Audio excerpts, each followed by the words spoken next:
In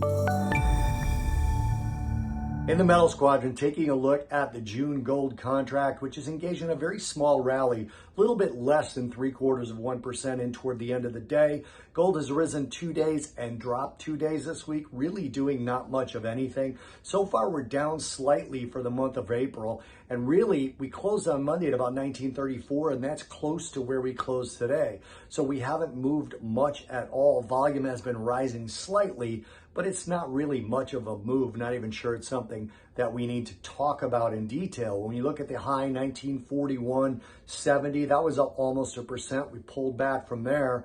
And then the low today was 20 cents higher than yesterday's settlement. 1923.30 was the low. The prior settlement, 1923.10. With all that, we still haven't really gone much of anywhere. Tomorrow might be the deciding factor for the precious metal. Now, in terms of seasonality, what happened over today and over this week really fits with the seasonality. There's no real directional seasonality for April. Again, seasonality is not a trading strategy, but when you look at it, April generally is a bunch of small up and down moves ending in virtually no price change at all. May, on the other hand, strong, very strong for gold, at least seasonally, historically. Doesn't mean it's going to be this May. I need to stress that. Again, seasonality is not a trading strategy, but when you're talking about commodities, it's something you need to look at.